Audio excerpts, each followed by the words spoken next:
আমরা আমাদের ক্লাসের কথা বলেছিলাম, এই জায়গাটা আমরা একটু আলোচনা করব। ব্লাডের কম্পোজিশনটা আমরা আবার একটু রিভিশন দেই যে আমাদের রক্তের যে উপাদানগুলো, রক্তের উপাদান কয়টি ছিল? দুইটি ছিল, তাই না?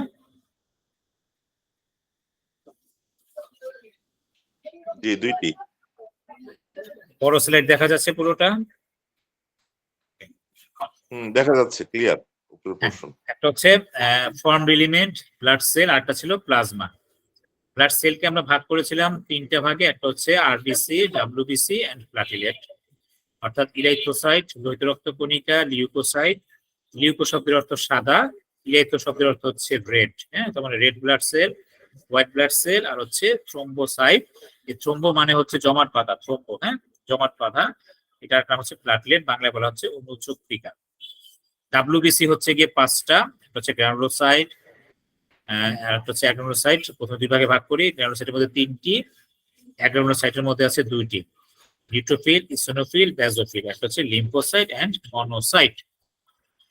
তো এই যে ডাব্লিউবিসি, আরবিসি, প্লাটলেটের যে রক্তের পরিমাণ, এটা আমরা যে টেস্টের মাধ্যমে জানি সেটাকে আমরা কি টেস্ট বলি?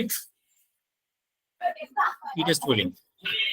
রক্তের একজন আমরা বলেছিলাম, হ্যাঁ, CBC, right, complete blood count. এর মধ্যে যে কমপ্লিট ব্লাড কাউন্ট মানে রক্তের আসলে কমপ্লিট কাউন্টটা চাচ্ছে। কমপ্লিট কাউন্ট বলতে মূলত রক্তের এই সেলের কাউন্ট গুলো, যে কোন সেলের পরিমাণ কতটুকু আছে আমার ব্লাডের মধ্যে, সেটা হচ্ছে আমরা পাবো। তো এর মধ্যে আমরা যে প্লাজমার যে অংশটা, রক্তের যে পানি অংশটা, সেটাকে আমরা ভাগ করি আবার তিনটা। ওয়াটার মানে মূল পানি অংশ 90%, গ্যাস আছে, গ্যাসের যেহেতু গ্যাস, এটার মধ্যে কোনো পার্সেন্ট নাই, একটা হচ্ছে সলিড 10%। সলিডের মধ্যে ছিল অর্গানিক, ইনঅর্গানিক। ইনঅর্গানিক মানে হচ্ছে যে ইলেকট্রোলাইট আমরা বলি, অর্থাৎ আমাদের যে লবণ গুলো, এটা আমাদের আয়ন আকারে থাকে। আয়ন মানে হচ্ছে চার্জ যুক্ত কণা, একটা হচ্ছে পজিটিভ আয়ন, একটা হচ্ছে নেগেটিভ আয়ন। এই জন্য পজিটিভটাকে আমরা বলি ক্যাটায়ন এবং নেগেটিভটাকে বলি আমরা অ্যানায়ন। এবং আমরা ল্যাবে যে ইলেকট্রোলাইট পরীক্ষা দেব, কি জন্য পরীক্ষা দিই? সাধারণত যারা হার্ট অ্যাটাকের রোগী, কিডনি, ক্রনিক কিডনি ডিজিজের রোগী এবং স্ট্রোকের রোগী, আর হচ্ছে ডিহাইড্রেশন, এইসব রোগীদের ক্ষেত্রে আমরা ইলেকট্রোলাইট লেভেলটা চেক করতে দেই। সেখানে আমাদের এই টোটাল ইলেকট্রোলাইটের মধ্যে চারটা আইটেম চলে আসে, যেটা হচ্ছে সোডিয়াম, পটাশিয়াম, ক্লোরাইড, বাইকার্বনেট। এই যে দেখেন সোডিয়ামের পাশে এনএ লেখা, হ্যাঁ, এটাকে, এই সোডিয়াম হচ্ছে ইংরেজি শব্দ, এনএ মানে হচ্ছে এটা ল্যাটিন নাম সোডিয়ামের, এটাকে বলা হয় ন্যাট্রিয়াম। আমাদের ন্যাট্রিমেডিকায় আমরা যে মেডিসিন গুলি করি, যেমন ধরেন ন্যাট্রাম মিউর, তারপর ন্যাট্রাম সাল, এই ন্যাট্রাম মানে হচ্ছে সব সোডিয়াম গ্রুপের ওষুধ। হ্যাঁ, এই সোডিয়ামের সংকেত হচ্ছে Na+, সোডিয়ামের সংকেত হচ্ছে কি Na+। ঠিক একই রকমের পটাশিয়াম, এর ল্যাটিন নাম হচ্ছে কেলিয়াম, এটা কে দিয়ে প্রকাশ করা হয়? K+ দেওয়া হয়, কেলিয়াম। যেমন কেলি মিউর, ক্যালিফস, এই ক্যালি গ্রুপ যেখানে থাকবে সেখানে আমরা বুঝবো কি এখানে কি আছে? পটাশিয়াম আছে।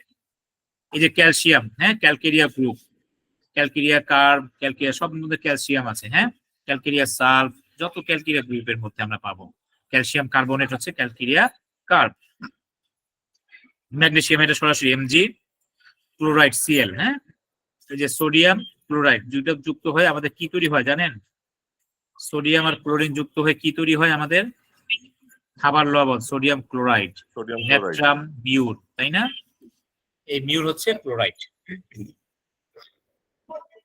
তারপর হচ্ছে কি যে সালফ, ন্যাট্রাম সালফ, সালফেট। হ্যাঁ, এই যে ন্যাট্রামের সাথে সোডিয়ামের সাথে যদি সালফারের যে সালফেট যদি যুক্ত হয় তাহলে সেটা হয় ন্যাট্রাম সালফ, সোডিয়াম সালফেট।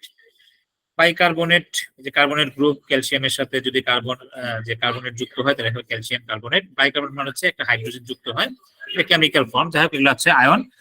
তো এই পরীক্ষার নাম হচ্ছে ইলেকট্রোলাইট। এবার আমরা আসি এই যে প্রোটিনের যে অংশ, অর্গানিকের অংশ, যে প্রোটিন। আমাদের খাদ্যের সোর্স কয়টি জানেন? খাদ্যের উপাদান কয়টি? 6টি না? 6টি, গুড। বলেন তো একটু প্লিজ। এটা তো আপনার যে প্রোটিন, প্রোটিন, তারপরে হলো কার্বোহাইড্রেট, ভিটামিন, ওয়াটার, হ্যাঁ, আরেকটা একটা বাদ গেছে, ফ্যাট। রাইট। হ্যাঁ, ওকে। দেখেন এই যে খাদ্যের যে 6টি সোর্স বললাম না আমরা, এই রক্তের মধ্যে সব সোর্সগুলি চলে আসবে অটোমেটিক্যালি। মূলত হচ্ছে প্রোটিন বা আমিষ। হ্যাঁ, আমরা যদি বাংলায় বলি আমিষ, ইংলিশ হচ্ছে প্রোটিন। এরপর হচ্ছে কার্বোহাইড্রেট বা শর্করা অথবা শ্বেতসার, একই জিনিস। এরপর হচ্ছে কি ফ্যাট, চর্বি বা স্নেহ। মূলত এই তিনটে হচ্ছে আমার মূল খাদ্যের উপাদান। এরপর হচ্ছে গিয়ে পানি, ওয়াটার। এই যে ওয়াটার কিন্তু এখন চলে আসছে, পানি 90% আমার রক্তের মধ্যে থাকে। পানির পর হচ্ছে খনিজ লবণ বা মিনারেল, এই যে ইলেকট্রোলাইট, এটাও চলে আসছে, তাই না? আর হচ্ছে কি ভিটামিনস, যেটাকে বলে খাদ্যপ্রাণ। তাহলে এই যে রক্তে যে প্রোটিন, এটা আমাদের বডি বিল্ড আপ করে। এখানে আমরা 4 ধরনের মূলত প্রোটিনটা পাই, আরো প্রোটিন আছে। মেনলি হচ্ছে অ্যালবুমিন, গ্লোবুলিন, ফিব্রিনোজেন, প্রথমিন। যদি প্রশ্ন করে অ্যালবুমিন কি, অ্যালবুমিন হচ্ছে প্রোটিন। বাংলা বইগুলোর মধ্যে আছে অন্ডলালা। এই অ্যালবুমিন হচ্ছে আমাদের বডি বিল্ড আপ করে, শরীরকে তৈরি করে। গ্লোবুলিনটা হচ্ছে আমাদের বডির ইমিউনিটি মেনটেন করে, গ্লোবুলিন। হ্যাঁ, যেমন দেখবেন ওই যে যত প্রকার অ্যান্টিবডি আছে না, অ্যান্টিবডি হচ্ছে রোগ প্রতিরোধ যে ব্যবস্থা থাকে, এগুলো সবই গ্লোবিন দিয়ে তৈরি হয়, গ্লোবিন প্রোটিন দিয়ে। যেমন আইজিজি, আইজিএম, এরকম অনেক টেস্টের নাম পাবেন। এটাকে বলা হয় immunoglobulin G, immunoglobulin E, immunoglobulin A. যেমন আইজি অ্যালার্জি নামে একটা পরীক্ষা আছে, এটা হচ্ছে ইমিউনোগ্লোবুলিন ই। এই গ্লোবিন হচ্ছে একটা প্রোটিন যেটা আমাদের বডির ইমিউনিটি বিল্ড আপ করে। ফিব্রিনোজেন এবং প্রথমিন, এই দুটো হচ্ছে আমাদের, এই প্রোটিন দুইটা আমাদের বডির, এটা হচ্ছে রক্তের যে ক্লোটিং ফ্যাক্টর, এই ক্লোটিং ফ্যাক্টর হচ্ছে আমার ফিব্রিনোজেন এবং প্রথমিন। রক্ত জমাট বাঁধাকে কি করে, সহায়তা করে। এবং প্রথমিন হচ্ছে টাইমিং, কাউন্ট, কতটুকু সময়ের মধ্যে এই রক্তটা জমাট বেঁধে যাবে। এই 4 ধরনের প্রোটিন হচ্ছে আমাদের মেইন। ক্লিয়ার? এগুলো আলাদা আলাদা কি আছে, আমাদের পরীক্ষা আছে। যেমন কারো যদি ধরেন আমার প্রোটিন বডি বিল্ড আপ করে, কিন্তু দেখবেন অনেক সময় আমাদের প্রস্রাবের সাথে প্রোটিন যায়, এই জন্য আমরা ইউরিন পরীক্ষা দিই, ইউরিন রুটিন পরীক্ষা বলি এটাকে। এই পরীক্ষার মধ্যে দেখবেন লেখা আছে প্রোটিন প্লাস প্লাস প্লাস, মানে প্রস্রাবের মধ্যে ইউরিনটা, যে প্রোটিনটা চলে যাচ্ছে, অ্যালবুমিন পাস হচ্ছে।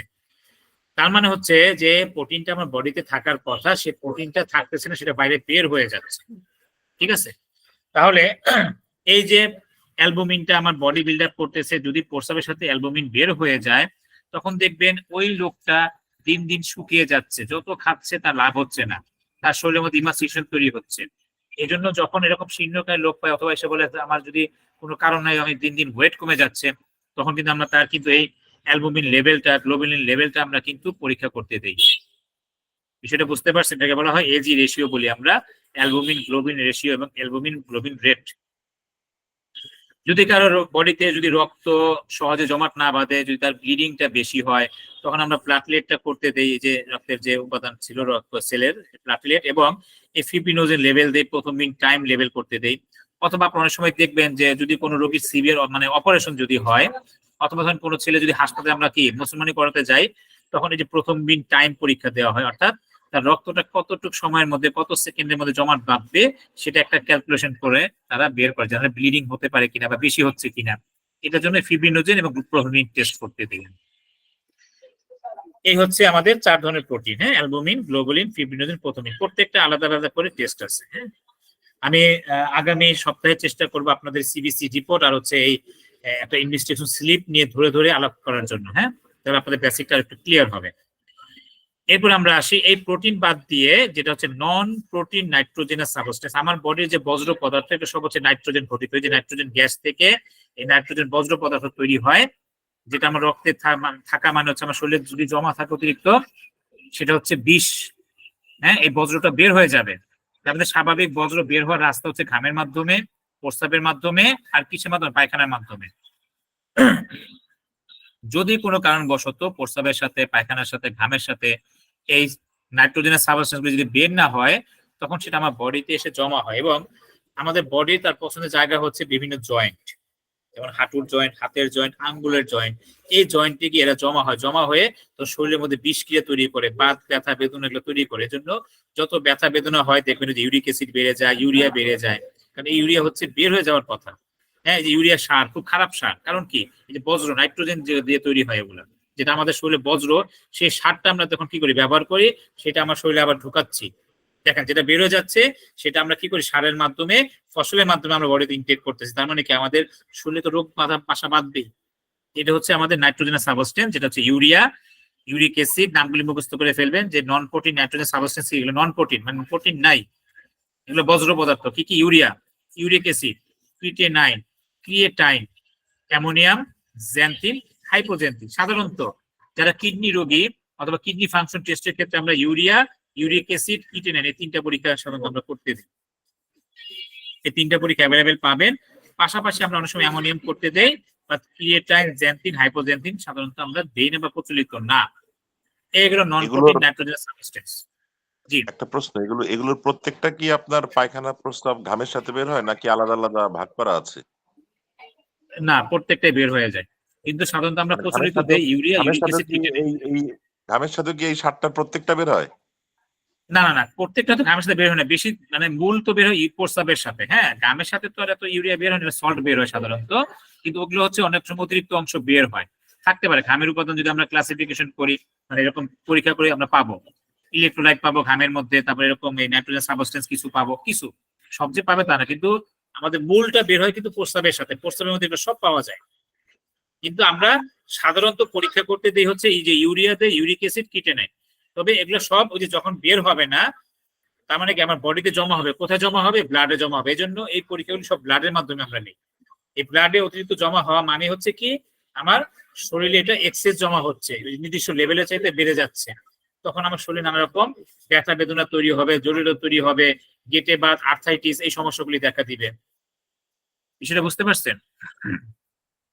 হ্যাঁ, অ্যাফার্মেটিভ। তা এটা কি ইউরিন টেস্ট করলে কি একই বোঝা যাবে? মানে যে কোনো একটা দিব হ্যাঁ, নাকি ব্লাড টেস্ট, ইউরিন টেস্ট দুটোই দিতে হবে? এখন ইউরিনে দিয়ে তো আমরা এগুলো টেস্ট করব না, কারণ কি এগুলো তো ইউরিনে নর্মালি বের হয়ে যাওয়ার আমার কথা, কিন্তু আমার রক্তে থাকবে এগুলো সহনীয় মাত্রায়, নির্দিষ্ট মাত্রায়। যখন ওই যে আমাদের শরীরে ব্যথা বেদনা হবে, কখন কোনটা দেবো এটা আমরা আস্তে আস্তে ধাপে ধাপে শিখবো। যে ধরেন একজনে আসলে স্যার বলে আসলে ব্যথা বেদনা বেশি, জয়েন্টে ব্যথা, স্বাভাবিকভাবে তখন আমরা পরীক্ষা দেবো যে ইউরিক অ্যাসিড বা ইউরিয়া দেবো বা কিটোনাইনটা দেবো আমরা, যেটা কিডনি থেকে বের হচ্ছে কিনা।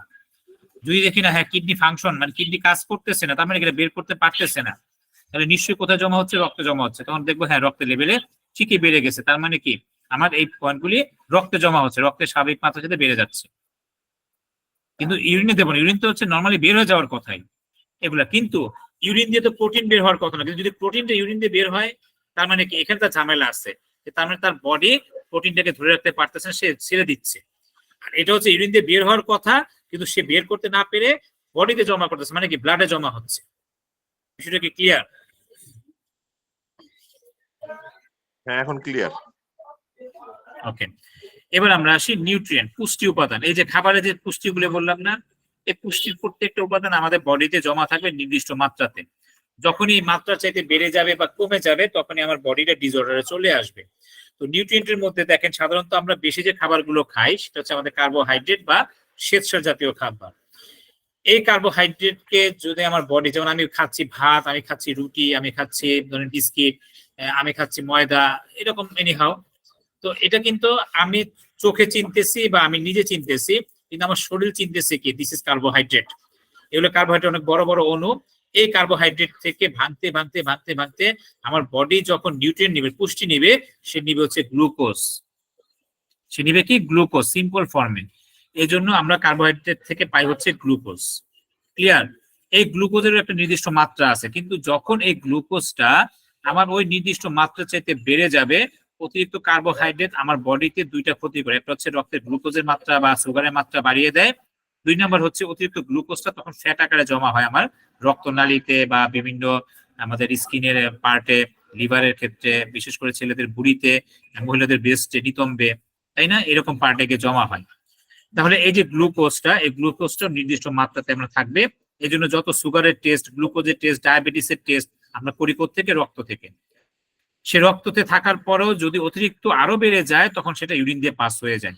তখন আমরা ইউরিনে গ্লুকোজটা দেখা থাকে প্লাস প্লাস প্লাস এরকম দেওয়া থাকে, মানে কি ইউরিন দিয়ে গ্লুকোজ পাস হচ্ছে, এটা গ্লুকোজ ইউরিন দিয়ে পাস হওয়ার কথা না। তাহলে এটা নির্দিষ্ট মাত্রায় থাকতে হবে।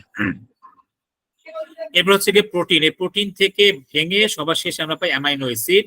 এই অ্যামাইনো অ্যাসিড গুলো সরাসরি আমাদের কি বডি বিল্ড আপের কাজে সহায়তা করে। তাহলে অ্যামাইনো অ্যাসিডের লেভেল তো আমাদের জরুরি জানা। এছাড়া ওই যে বললাম যে ফ্যাট থেকে পাই ফ্যাটি অ্যাসিড। এই ফ্যাটি অ্যাসিড সামান্য মাত্রায় থাকবে, কারণ আমাদের হিট তৈরি করতে ফ্যাট লাগে। শরীরের এনার্জি দিতে গেলে, কাজ করার শক্তি পাই আমরা ফ্যাটের মাধ্যমে। আমরা যদি দীর্ঘ সময় না খেয়ে থাকি, তখন এই ফ্যাট থেকে আমরা কি করি? ভেঙে ভেঙে খাবারগুলো পাই। ঠিক আছে, এই হচ্ছে আমাদের মূল বিষয়গুলো। তো এরপর হচ্ছে গিয়ে আমরা পাবো যেমন অতিরিক্ত যে চর্বি, এই চর্বির অংশগুলো আমরা ট্রাইগ্লিসাইড আকারে পাই, কোলেস্টেরল আকারে পাই, এছাড়া পাই হচ্ছে ভিটামিন। আচ্ছা, ভিটামিন যাওয়ার আগে আমি ফ্যাট সম্পর্কে একটু বলি। চর্বি যেটা, এই চর্বির আরেকটা নাম হচ্ছে লিপিড। চর্বির একটা নাম কি? লিপিড। লিপিড মানে হচ্ছে চর্বি। দেখবেন যারা ডায়াবেটিকের রোগী বা অনেক সময় হার্টের রোগী, তাদেরকে আমরা কি বলি যে রক্তে কোলেস্টেরলটা বেড়ে যাচ্ছে, তাই না? আসলে এই কোলেস্টেরলটা হচ্ছে চর্বি, কিন্তু এদেরকে বলা হয় একত্রে বলে লিপিড। এই লিপিডের দিতে গেলে আমরা বলি লিপিড প্রোফাইল পরীক্ষা দিই, হ্যাঁ, মানে চর্বির কিছু কি বলে ওই লেভেল জানার জন্য, হ্যাঁ, লিপিড প্রোফাইল পরীক্ষা দেই। এই প্রোফাইলের মধ্যে আমাদের 4 ধরনের টেস্ট চলে আসে, group of test. Lipid profile মানে হচ্ছে মানে গ্রুপ, অনেকগুলি টেস্টের সমন্বয়। এই লিপিডের মধ্যে থাকে হচ্ছে আমাদের মেইনলি কোলেস্টেরল, এটা আমরা টোটাল কোলেস্টেরল। টোটাল কোলেস্টেরল, হ্যাঁ, এটা একটা নির্দিষ্ট মাত্রায় থাকবে। এটা ধরেন 150 নিচে থাকে রক্তের মধ্যে লিমিট। এই 150 যদি বেড়ে যায় তখন আমরা বলি যে রক্তে চর্বি জমছে, হ্যাঁ। তো এই কোলেস্টেরল হচ্ছে 2 ধরনের। একটা হচ্ছে একটা উচ্চ মাত্রার কোলেস্টেরল, যেটাকে আমরা বলি হাই ডেনসিটি লিপোপ্রোটিন, বা সংক্ষেপে বলা হয় HDL। আর একটা হচ্ছে লো ডেনসিটি লিপোপ্রোটিন, মানে নিম্ন মাত্রার কোলেস্টেরল। এই হাই ডেনসিটি প্রোটিন হচ্ছে আমার বডির জন্য উপকারী। লো ডেনসিটি যেটা HDL LDL যেটা, এটা হচ্ছে আমার বডির জন্য ক্ষতিকারক। যদি আমার বডিতে ক্ষতিকারক চর্বি বেড়ে যায় অথবা উপকারী চর্বি যদি কমে যায়, তাহলে আমার দুইটাই শরীরের জন্য খারাপ। এখন সবচেয়ে বেশি খারাপ হচ্ছে এই যে ট্রাইগ্লিসারাইড, টিজি। মূলত যারা কোলেস্টেরল বাড়তি বলে তাদের মূলত টিজিটা বেড়ে যায়, খুব হুট করে বেড়ে যায়। যারা একটু অবেসিটি আছে, মোটা সোটা, এটা থাকার কথা 150 বা 180 নিচে, কিন্তু দেখা যায় তাদের 400, 500, 1000, 1200, 1500 চলে যায়। তখন তাদের হার্ট অ্যাটাকের ঝুঁকি থাকে, হ্যাঁ, মেইনলি। তারপর হচ্ছে উচ্চমাত্রার প্রেশার থাকে, এবং ডায়াবেটিসের সাথে এটা খুব রিলেটেড। এই জন্য এটা আমরা একত্রে পরীক্ষা দিই। ফ্যাটি অ্যাসিডের মধ্যে মূলত আমরা লিপিড প্রোফাইলটা করতে দিই, যেটার মধ্যে আমরা টিজিটা পাবো, ট্রাইগ্লিসারাইড, এবং এই টোটাল কোলেস্টেরল পাবো, আর হচ্ছে HDL LDL, এই দুইটা কোলেস্টেরল পাবো। ক্লিয়ার? এরপর হচ্ছে রক্তের মধ্যে total vitamin, vitamin A B, vitamin কয় ধরনের? 5 ধরনের, কিন্তু A B C D E K, 6টা। A B C D E এবং K, সরি, 6টা ভিটামিন। অনেকে বলে A to Z, আসলে A to Z না, এগুলো বানাচ্ছে, কিন্তু মূল ভিটামিন হচ্ছে 6টাই। ঠিক আছে? এই ভিটামিন গুলি যদি কোনো কারণবশত কমে যায়, যেমন আমরা সবাই জানি এর অভাবে রাতকানা রোগ হয়, ভিটামিন বি এর আবার ক্লাসিফিকেশন আছে, এটার অভাবে আবার কি হয়, মুখে ঘা হয়, তারপরে অনেক সময় লিভারের কিছু সমস্যা হতে পারে, কিডনি কিছু সমস্যা হতে পারে।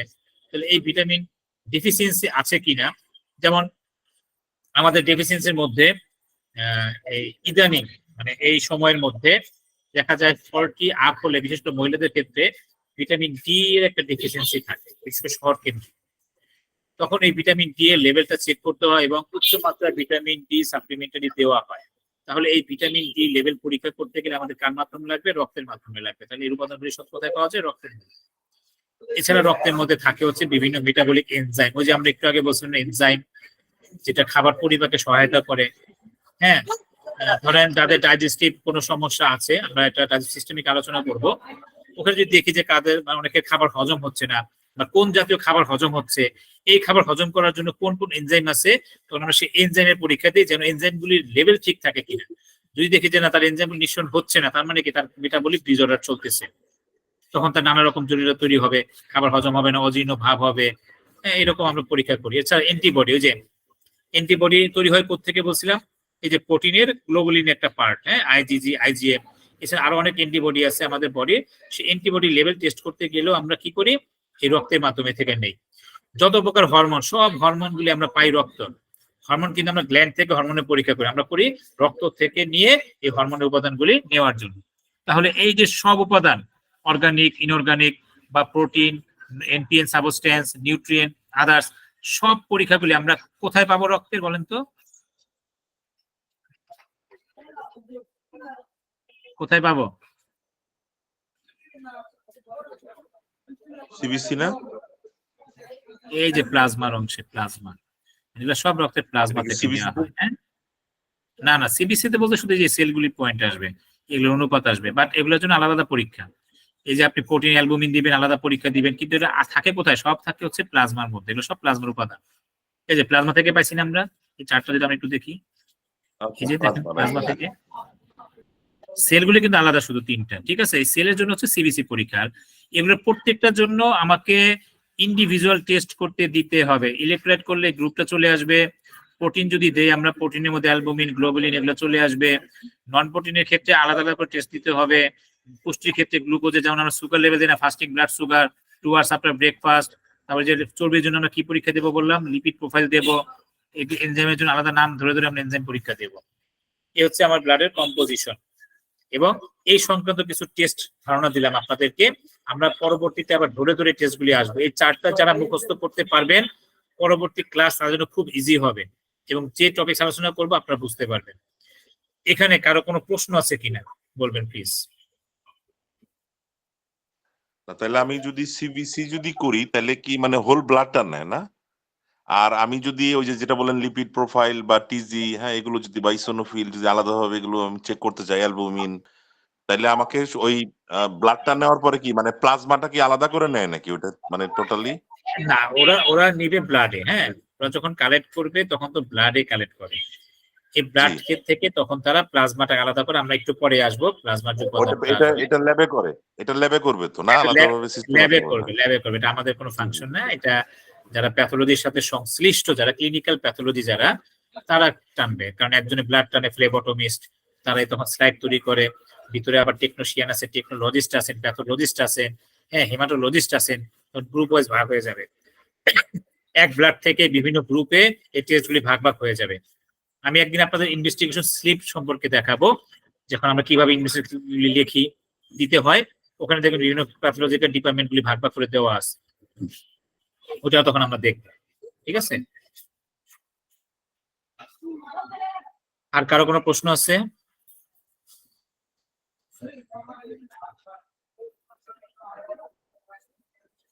কারো কোনো প্রশ্ন আছে?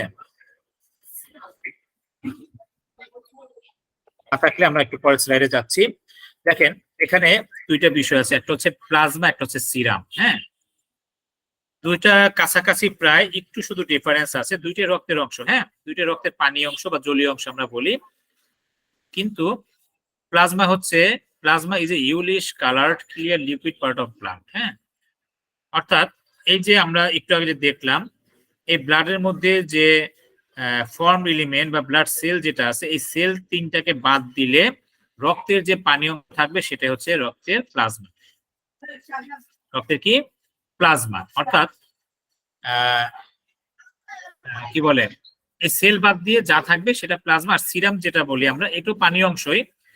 আপনারা অনেক সময় খেয়াল করছেন কিনা, দেখবেন কোথাও রক্তটা পড়লো, হ্যাঁ, ধরেন আমরা যে গরুর রক্ত দেখি, মুরগির রক্ত দেখি, বা আমাদের হাতটা কেটে যায়, কেটে যাওয়ার পর দেখবেন রক্তটা একটু জমাট বেঁধে যাচ্ছে, একত্রে দলা পেকে যাচ্ছে। দলা পাকানোর পরে ওই পাশ দিয়ে একটু হলুদ, একটু পানির মতো রস বেরোচ্ছে। খেয়াল করছেন কিনা, এই যে পানির মতো যে রস জমাট বাঁধার পর, এই পানির অংশটাই হচ্ছে আমাদের সিরাম। এই জন্য দেখবেন বিভিন্ন ইনভেস্টিগেশন দেওয়ার সময় লেখা থাকে, যেমন ইলেকট্রোলাইট লেখা থাকে এস ইলেকট্রোলাইট, এস কিউটেনাইন, এখানে এস বলতে সিরাম বোঝাচ্ছে। সিরামটা হচ্ছে এটাও পানির অংশ, এই যে ক্লিয়ার স্ট্রো কালার, স্ট্রো মানে হচ্ছে খড়ের ন্যায় কালার, ফ্লুইড পানির অংশ, দ্যাট ওজেস ফ্রম ব্লাড ক্লট। রক্ত জমাট বেঁধে গেছে, জমাট বেঁধে যাওয়ার পর যে পানি অংশ সেটা হচ্ছে সিরাম। আর ওই জমাট বাঁধা উপকরণ সহ শুধু সেল ছাড়া যা থাকবে সব থাকবে কি? প্লাজমা। পার্থক্যটা ক্লিয়ার? রক্ত জমাট বাঁধার পর যে পানি অংশ থাকে সেটা হচ্ছে সিরাম, আর শুধু সেল ছাড়া বাকি যা সহ থাকবে, মানে প্লাজমার মধ্যে এই জমাট বাঁধার উপকরণ সহ থাকবে, সেটা হচ্ছে আমাদের প্লাজমা। দুইটার কালার কাছাকাছি, একটা ইউলিশ, একটা স্ট্রং। আমরা বলতে পারি যে ব্লাড ক্লটে আপনার ব্লাড সেল এবং প্লাজমা দুইটাই থাকে না, সেল টোটালি আলাদা। সেল প্লাজমার মধ্যেও থাকবে না, সিরামেও থাকবে না। বাট এই যে দেখেন, আচ্ছা আমি আরেকটু পার্থক্যটা আগে ব্লাড ক্লট যেটা ব্লাড জমাট বাঁধার পরে ব্লাড যেটা চাকা চাকা হয়ে যায় না, ওটার মধ্যে কি মানে সেল এবং প্লাজমা দুইটাই থাকবে? চাকা বাঁধার পরে পানির মধ্যে, ক্লটের মধ্যে আর কি, ব্লাড ক্লট যেটা, ক্লটের মধ্যেও আপনার ক্লট করা অংশের মধ্যে, ক্লট করা অংশে সেল থাকতে পারে, নাও থাকতে পারে। আচ্ছা, যখন ক্লোট হয়ে যাবে ব্লাড সেল থাকতে পারে নাও থাকতে পারে। কারণ ধরেন আমি কোনো কারণবশত, যেমন এখন যখন আমরা যে ব্লাড গুলি দেই, একটা সময় টোটাল ব্লাড দেওয়া হতো, সেই ব্লাড দেওয়ার পরে আমরা কি করতাম, ওই যে দেখবেন এখন যে ডেঙ্গু জ্বরের সময় প্লাটলেট দেয় না, এই যে প্লাটলেট, এই প্লাটলেটটা মানে কি আমার সেলটাকে আলাদা করে, তারপর হচ্ছে প্লাটলেট আলাদা করে। তাহলে সেলটাকে যদি আমি আলাদা করে ফেললাম তাহলে সেটা আমার কি থাকবে, প্লাজমা থাকবে। এই প্লাজমার মধ্যে দেখেন এই যে অ্যালবুমিন, গ্লোবুলিন, ফিব্রিনোজেন, প্রথমবিন, এগুলো সব আছে কিন্তু, তাই না? এই সব হচ্ছে প্লাজমা, সব সহ। আর যখন সিরাম থাকবে তখন এই সেল তো থাকবেই না, সাথে এই ক্লোট করা উপাদান কিচ্ছু থাকবে না, বাকিগুলো থাকতে পারে, শুধু ক্লোট উপাদান থাকবে না। এই যে এইটাই বলছে এখানে, এই যে ক্লোটিং ফ্যাক্টরস অল আর প্রেজেন্ট, আর এখানে হচ্ছে ফিব্রিনোজেন, প্রথমবিন, ফ্যাক্টর 5, ফ্যাক্টর 8, এই ক্লোটিং ফ্যাক্টর গুলি থাকবে না। এটাই হচ্ছে পার্থক্য, মূল পার্থক্য। প্লাজমা এবং সিরামের মধ্যে মূল পার্থক্য হচ্ছে এটার মধ্যে ক্লোটিং ফ্যাক্টর থাকবে, এটার মধ্যে ক্লোটিং ফ্যাক্টর থাকবে না। আর সেল তো আলাদা জিনিস, সেল তো আলাদা করে আমি প্লাজমাটা পাবো না, আমি প্লাজমা তো পাবো না। আর সিরাম যখন থাকবে, এই সিরামের মধ্যেও তো আমার ব্লাড সেল থাকার কোনো সুযোগ নেই, আছে?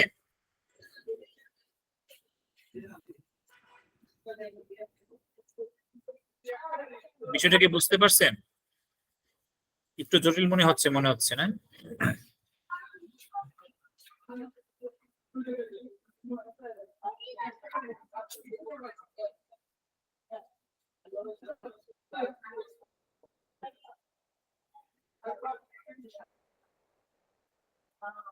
সালাউদ্দিন সাহেব প্রশ্ন করছেন, বুঝতে পারছেন আপনি? না, হ্যাঁ, ক্লিয়ার হয়েছে। আগে তো আসলে ওই যে না অফ মানে করেন না। আপনার ওই সিরামের ব্যাপারটা আসলে এত আমরা তো মানে শুনছি, নাম শুনছি, কিন্তু আজকে বুঝতেছি আর কি যে আসলে কি। আচ্ছা, আর একটু বলতেছি আমি, ওকে, যারা বুঝেন নাই আমি আবার একটু বলতেছি, হ্যাঁ। দেখেন, প্রথম হচ্ছে গিয়ে আমাদের যে মূল ব্লাডটা থাকে, হ্যাঁ, ব্লাডের মধ্যে যখন আমরা সিবিসিটা করব, সিবিসিটা হচ্ছে ব্লাডটা নেওয়ার পরে আমরা আলাদা করে সেলটাকে আলাদা করতে পারি, হ্যাঁ। যখন এই ব্লাড থেকে, টোটাল ব্লাড থেকে জাস্ট সেলটাকে আলাদা করব, বাদ বাকি সব অংশ হচ্ছে আমার প্লাজমা, মানে পানি অংশ। প্লাজমা মানেও পানি, সিরাম মানেও পানি। কিন্তু আমাদের এই গঠন অনুযায়ী প্লাজমা আর সিরামের মধ্যে একটু পার্থক্য আছে। এই যে রক্তকে জমাট বেঁধে ফেলতেছে, এই জমাট বাঁধার জন্য যে ফ্যাক্টর আছে, প্রায় 14টা 15টা মতো ফ্যাক্টর আছে, হ্যাঁ। এই ফ্যাক্টর একটা আলাদা ক্লাস হবে, ব্লাডের ক্লোটিং ফ্যাক্টর গুলো কি কি, নামগুলো কি কি। তো এখানে শুধু আমাদের দুইটা আমরা ফ্যাক্টরটা পাই, একটা হচ্ছে ফিব্রিনোজেন, একটা প্রথমবিন। দেখেন এখানে আবার প্লাটলেট, এটাও কিন্তু ক্লোটিং ফ্যাক্টর, বাট এটাও তো আলাদা সেলের সাথে চলে যাচ্ছে। তাহলে এই প্লাজমার মধ্যে কিন্তু এই বাকি যে টেস্টগুলি সব আমরা পাবো কার মাধ্যমে, প্লাজমার মাধ্যমে, প্লাজমা থেকে মানে পানি থেকে পাবো। কিন্তু এখন এই যে ধরেন সিরাম কিটে নাই, সিরাম ইলেকট্রোলাইট, এগুলো করা হয় কোত্থেকে, সিরাম থেকে, মানে এটাও পানি অংশ। কিন্তু এই সিরাম মানেটা কি, সিরামটা হচ্ছে রক্তটাকে ধরেন আমি নিলাম, নেওয়ার পরে আমি যদি নাড়াচাড়া না করে রেখে দেই, তখন দেখবেন কি একটু পর রক্তের মূল জিনিসটা নিচে জমাট বেঁধে তলানি পড়ে যাচ্ছে, উপরে তখন পাতলা পানির মতো আসতেছে। এই যে নিচে জমাট বেঁধে গেল, তার মানে কি আমার ক্লোটিং ফ্যাক্টর গুলো সব নিচে চলে আসলো, উপরে পানিটাকে আলাদা করলাম, মানে আমার সিরামটা আলাদা হয়ে গেল। আমি কিন্তু প্লাজমাকে আলাদা করলাম না, এই জন্য বলছি সিরাম যদি আলাদা করি, এখন ওই বাকি যে ক্লোটিং ফ্যাক্টরের মধ্যে যদি আমি সেলটাকে আলাদা না করি, তাহলে ওই ক্লোটিং এর মধ্যে, ওই জমাট বাঁধার মধ্যে সেলও থাকবে। আর যদি আমি সেলটাকে আলাদা করে ফেলি মেশিনের মাধ্যমে, তাহলে যে বাকিটা থাকবে সেখানে কি থাকবে, প্লাজমা। ওরা আবার ওখান থেকে ক্লোটিংটাকে সরায় নিয়ে যেটা থাকবে পানি, সেটা হবে আমার সিরাম। তার মানে আমার প্লাজমার মধ্যে আমার সিরাম যদি বাদ দেই, তার মধ্যে আমি ব্লাডের সেল থাকতে পারে, নাও থাকতে পারে। আর যদি আমি বলি প্লাজমা, তার মানে কি আমার ব্লাড সেল থাকবে না, সিরামের মধ্যে ব্লাড সেল থাকবে না, কিন্তু বাকি যে অংশগুলি, বাকি আদার্স সব মিলের মধ্যে, তখন যদি আপনি ওইটাও সহ রাখেন, তাহলে সেল থাকতে হবে নাও থাকবে, সেটা আমার আলোচনার বিষয় না। আমার হচ্ছে ব্লাডের মধ্যে সব থাকবে, শুধু সেলটাকে বাদ দিলে কি থাকবে, প্লাজমা। প্লাজমা থেকে ক্লোটিং ফ্যাক্টরটা সরায় ফেললে যে পানিটা থাকবে সেটা হচ্ছে আমার কি, সিরাম। এই তিনটা কথা বুঝেন নাই কি, এবার বলেন। এখন ক্লিয়ার। অর্থাৎ আমার যখন সবকিছু থাকবে, দিস ইজ আমার হোল ব্লাড। শুধু সেলটাকে আলাদা করলে আমার থাকবে প্লাজমা, প্লাজমা থেকে যে ক্লোটিং মানে যেগুলো জমাট বেঁধে ফেলবে সেগুলো যদি আমি সরাই ফেলি তাহলে থাকবে আমার শুধু সিরাম।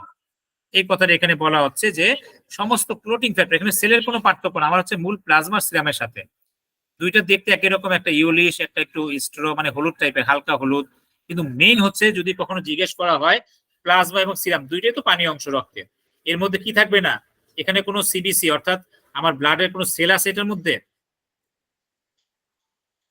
দুইটার একটার না। মধ্যে ব্লাডের সেল থাকবে না, আমি সেলটাকে আগে সরাই ফেলছি, তাহলে আমার প্লাজমা হবে না তো। এখন বলছে যদি আমার ক্লোটিং ফ্যাক্টর সহ থাকে তাহলে আমার প্লাজমা থাকবে, আর ক্লোটিং ফ্যাক্টরকে যদি সরাই ফেলি অ্যাবসেন্ট করে ফেলি তার মানে সেটা কি চলে আসবে, তখন আমার সিরাম চলে আসবে। এবং এখানে একটা পদার্থ থাকে সেরোটোনিন নামে, এই প্লাজমার মধ্যে সেরোটোনিন একটু লো থাকে, কম থাকে, সিরামের মধ্যে সেরোটোনিন অনেক বেশি থাকে বাট থাকে। এখন প্রশ্ন হচ্ছে সেরোটোনিন জিনিসটা কি, বলছে সেরোটোনিন ইজ এ কম্পাউন্ড, একটা জৈবিক একটা পদার্থ যেটা ব্লাডের প্লাটলেট এবং সিরামের মধ্যে থাকে, যা constricts the blood vessel and acts as a neurotransmitter. আমাদের রক্তনালীকে কনস্ট্রিক্টস করে, সংকোচন করে এই সেরোটোনিন নামক পদার্থটা, এবং নিউরোট্রান্সমিটার অর্থাৎ এই ব্লাডের ভিতর থেকে নার্ভের যে আদান প্রদান সংকেত সেটা বহন করে এই সেরোটোনিন নামক পদার্থ, যেটা সিরামের মধ্যে এবং প্লাটলেটের মধ্যে খুব বেশি থাকে, প্লাজমার মধ্যে খুব কম পরিমাণ থাকে। এটা হচ্ছে আমার প্লাজমা এবং সিরামের পার্থক্য।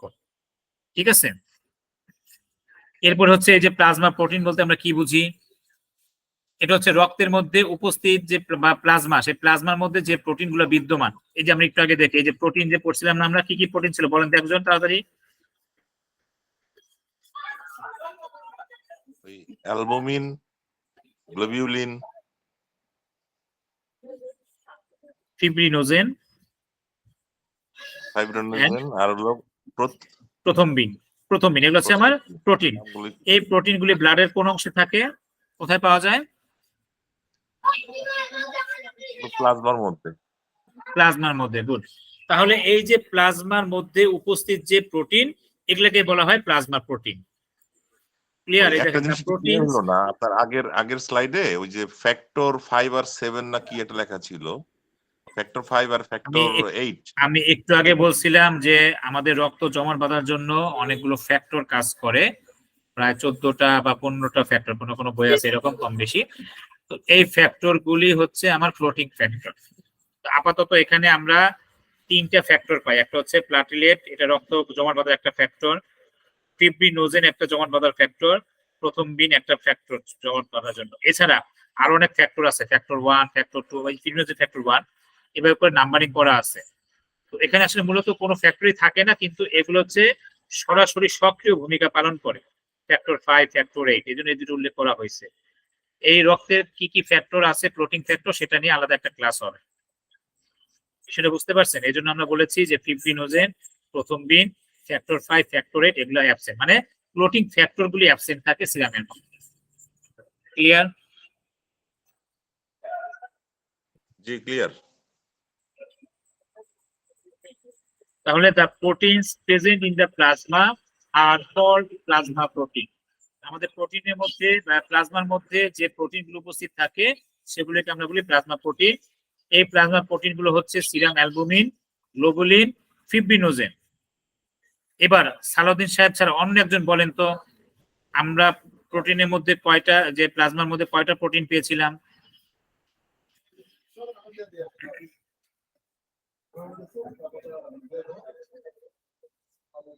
অন্য একজন বলেন।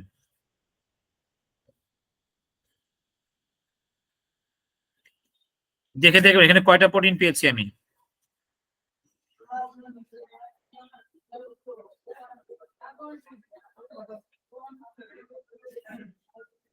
অন্য কেউ নাই? এখানে কয়টা প্রোটিন পেয়েছি বলেন তো একটু? এখানেই তো বোধহয় 3টা লেখা আছে। 3টা, কিন্তু আমাদের ছিল কোনটা মিসিং আছে বলেন তো একটু? প্রথম জিন নাকি প্রথম বিনটা নাই। দেখেন এইগুলো হচ্ছে এই প্রোটিন গুলো আমরা আমাদের রক্তের মধ্যে আমরা মানে কি বলে এগুলা অ্যামাউন্ট হিসেবে পাই, হ্যাঁ, যেমন এত গ্রাম এত গ্রাম এত গ্রাম। কিন্তু প্রথম বিনটা হচ্ছে গ্রাম আকারে পাওয়া যায়, ওটা হচ্ছে আমাদের টাইমের সাথে, হ্যাঁ। যেমন আমাদের নর্মাল প্রথম বিন টাইমের লেভেল হচ্ছে বা আপনার ধরেন 12 সেকেন্ড থেকে 16 সেকেন্ড, হ্যাঁ, এরকম একটা জমাট বাঁধার একটা টাইম থাকে। তাহলে এই সেকেন্ড নাইট এটা যেহেতু মানে ওয়েট করা যাবে না, পরিমাণ করা যাবে না দেখে এখানে প্রথম মিনটা কি করা হয় না, রাখা হয়নি। এই জন্য মূলত প্লাজমা প্রোটিন আমরা তিনটাকে ধরি, অ্যালবুমিন, গ্লোবুলিন, ফিব্রিনোজেন, এবং এগুলোকে একত্রে বলা হয় টোটাল প্রোটিন, যেটা আমার ব্লাডের মধ্যে এই যে নর্মাল রেঞ্জ হচ্ছে 6.4 থেকে 8.3। এই রেঞ্জটা মুখস্থ রাখতে পারলে ভালো, না রাখতে পারলে সমস্যা নাই, টেস্টের সময় রেঞ্জগুলি দেওয়া থাকে, রেফারেন্স রেঞ্জ। হ্যাঁ, গড়ে গিয়ে হচ্ছে 7.3। দেখেন এই যে তিনটা যোগ করলে অ্যালবুমিনটা সবচেয়ে বেশি থাকে 4.7 গ্রাম পার ডেসিলিটার, গ্লোবুলিন থাকে 2.3 গ্রাম পার ডেসিলিটার, এবং ফিব্রিনোজেন থাকে 0.3 গ্রাম পার ডেসিলিটার। তিনটা যোগ করলে 7.3 গ্রাম পাই। গড়ে গিয়ে হচ্ছে মানে রেঞ্জে হচ্ছে কি 6.4 থেকে 8.3 গ্রাম আমার টোটাল প্লাজমা প্রোটিন। এটা এখন যদি কম হয়, এই রেঞ্জটা যদি কম হয় তাহলে কি ইমাসিয়েশন আর কি বললেন আরেকটা, ইমিউনিটি পাওয়ারটা ঝামেলা হবে না? আমরা আসতেছি কোনটা কি কাজ করে এটা আমরা দেখলে বুঝতে পারবো। দেখেন এই যে functions of plasma protein, albumin তার কাজ হচ্ছে মেইনটেইন বডি ভিসকোসিটি। ওই যে আমরা রক্তের যে প্রপার্টিজ পড়েছিলাম, হ্যাঁ, ভিসকোসিটি মানে কি বলছিলাম, চটচটে ভাব। যদি এই অ্যালবুমিনটা কম হয়, রক্তের চটচটে ভাব, আঠা আঠা ভাবটা কমে যেত, রক্তটা পানির মতো হয়ে যাবে। ভিসকোসিটি যত কম, আমাদের রক্তের ভিসকোসিটি কত বলেন তো, মনে আছে কার?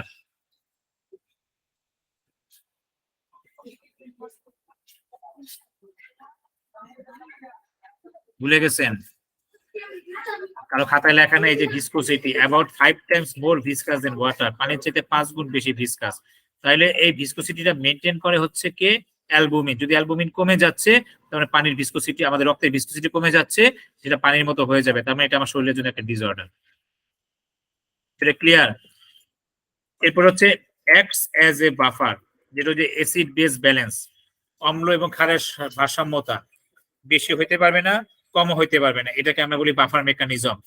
বাফার মেকানিজম নিয়ে একটা গল্প আছে, কোন এক ক্লাসে আপনি একটু মনে করে দিন স্যার বাফার মেকানিজম একটু বলবেন, বা নেক্সট ক্লাসে একটু মনে করে দিন, আজকে সময় হবে না। এই বাফার মেকানিজম নিয়ে খুব চমৎকার একটা খেলা আছে এবং একটা গল্প আছে, এটা বলবো। গল্প একটা খেলার মতো আর কি, যে বাফার মেকানিজমটা আসলে বডিতে কিভাবে কাজ করে। ঠিক আছে, এই মেকানিজমটা মেনটেন করে যার মাধ্যমে আমার শরীরে অ্যাসিড এবং ক্ষারের ভারসাম্য রক্ষা থাকে, অর্থাৎ পিএইচ এর মানটা ঠিক থাকে। আমার রক্তের পিএইচ এর মান কত মনে আছে? 7.4। 7.4। এবার দেখি আমরা গ্লোবুলিনের কাজটা কি। এই যে গ্লোবুলিন হচ্ছে রেসপন্সিবল ফর ইমিউনিটি, আচ্ছা, অ্যাক্টস অ্যাজ অ্যান অ্যান্টিবডি। আমার বডি অ্যান্টিবডি মানে ক্লিয়ার না, ওই আপনি তো লবণের মানে সলটা তো লবণাক্ত বললেন, সল্টি, ঠিক না? মানে ব্লাডের সাতটা টেস্ট, 7.4 যদি হয় এটা তো অ্যালকালাইন তো বেশি, অ্যাসিডিটি তো কম, 7 এর কম হইলো, এটা লবণ কেমনে হইলো? আর মানে এটা কি অ্যালকালাইনের সাথে তো লবণের সম্পর্ক নেই, অ্যালকালাইন এক জিনিস, লবণ অনেক জিনিস। না, ওই যে আপনি মনে হয় একটা দুইটার কথা কেমিক্যাল বলছিলেন ফর্ম। যদি 7 নিচে হয় তাহলে এটা অ্যাসিডিটির ভাব বেশি থাকবে, আর অ্যাসিডটা তো মানে একটা মানে ত্বকের সাথে একটা সম্পর্ক আছে। হ্যাঁ, অ্যাসিড মানে টক টক টক লাগবে, আর ক্ষার মানে হচ্ছে একটু খার খারা, খসখসা খসখসা। এখানে তো ব্লাড দেখবেন একটু খার খারা লাগে, এবং হ্যাঁ এটা ক্ষার, এটা পিএইচ এর মানের ক্ষেত্রে এটা ক্ষার মানে অ্যালকালাইন। আর সল্টি মানে হচ্ছে এটা তো টেস্ট সল্ট, রক্তের কি মুখে লাগলে সল্টি হয় না টেস্ট? জি জি। এখন কেমিক্যাল ফর্ম যদি আসেন, কেমিক্যাল ফর্ম প্রত্যেকটা ভিন্ন ভিন্ন জিনিস। অ্যাসিডের গঠন, অ্যাসিডের বৈশিষ্ট্য আলাদা, ক্ষারের বৈশিষ্ট্য আলাদা, লবণের বৈশিষ্ট্য আলাদা। বাট একই জিনিসের মধ্যে থাকতে পারে না। যেমন সমুদ্রের পানি তো লবণও আবার ক্ষারও, দুইটাই তো। কিন্তু সমুদ্রের পানিতে ফেনা হয় না, যত কাপড় কাচবেন সমুদ্রের পানিতে ফেনা হবে না, সাবান ক্ষয় হয়ে যাবে, কাপড়ে ফেনা হবে না, কারণ কি তার অ্যালকালাইনের জন্য। অত সমুদ্র পানি দেখেন লবণ দিয়ে ভরা, সহজ হিসাব। যত স্বাদু পানিতে আসবেন, মিঠা পানিতে আসবেন, হ্যাঁ, নদীর পানিতে আসবেন, তখন দেখবেন তার মধ্যে লবণাক্ততা কম, সেটা আলাদা বিষয়, এবং ক্ষার ভাবটা কম, তো তার মধ্যে একটু ফেনা হয়। জি, বুঝতে পারছি। ওকে, গ্লোবুলিন রেসপন্সিবল ফর ইমিউনিটি, হ্যাঁ, অ্যাক্টস অ্যাজ এন অ্যান্টিবডি, যেটা আমাদের বডিতে অ্যান্টিবডি তৈরি করে এবং সেটা ইমিউনিটি হিসেবে কাজ করে গ্লোবুলিনটা। তার মানে আমার বডি যদি গ্লোবুলিনটা কমে যায়, আমার অ্যান্টিবডি তৈরি হবে না, অ্যান্টিবডি নষ্ট হবে, তার মানে আমার শরীরে বিভিন্ন রোগ জীবাণু আক্রমণ করবে খুব সহজে। এছাড়া লিপিড, এই যে চর্বি, সিও মানে কপার, তামা, এফি মানে ফেরাম লোহা, এবং স্টেরয়েড হরমোন, এক জাতীয় হরমোন, এগুলো সব ট্রান্সপোর্ট করে হচ্ছে globulin. Fibrinogen helps in blood coagulation, এই যে জমাট বাঁধতে সহায়তা করে, আমি বলছিলাম কোগুলেশন ফ্যাক্টর বা ক্লোটিং ফ্যাক্টর। এবং মেইনটেইন ব্লাড ভিসকোসিটি, এই ফিব্রিনের জন্য রক্তের ভিসকোসিটিটা মেইনটেইন করে অ্যালবুমিনের মতোই। এই হচ্ছে আমার 3টা প্রোটিনের 3 ধরনের কাজ। যদি এখানে কোনো ভারসাম্য নষ্ট হয়, আমার শরীরের মেকানিজম নষ্ট হয়ে যাবে, তখন আমার প্যাথোলজিক্যাল কন্ডিশন, রোগজ অবস্থা তৈরি হবে। এজ ইলেকট্রোলাইট, যেটা একটু আগে বলেছিলাম, আবার আমরা একটু আলোচনা করবো যে what is electrolytes. Electrolytes are the minerals of blood and other body fluids that carry an electrical charge. যেটা হচ্ছে লবণ মানে খনিজ, যেটা আমাদের ইলেকট্রিক্যাল চার্জ যুক্ত যে কণা থাকে আয়ন হিসেবে, সেটা হচ্ছে ইলেকট্রোলাইট। যেমন sodium, potassium, chloride, bicarbonate, calcium, magnesium, sulphate, phosphate, এগুলো সব ইলেকট্রোলাইট। ঠিক আছে, এই হচ্ছে আমাদের আজকের ক্লাস। যদি কারো কোনো সংক্ষিপ্ত প্রশ্ন থাকে বলতে পারেন। নেক্সট ক্লাসে আমরা এই যে প্রত্যেকটা যে রক্তের সেলগুলো আছে না, আরবিসি, ডাব্লিউবিসি, প্লাটিলেট, এগুলো নিয়ে আমরা আলোচনা করব, খুব গুরুত্বপূর্ণ। আপনারা সবাই তো ইনশাআল্লাহ ভর্তি হয়েছেন, তারপরও যদি কারো পরিচয় থাকে ইনভাইট করবেন আপনারা। কারণ কি আরবিসি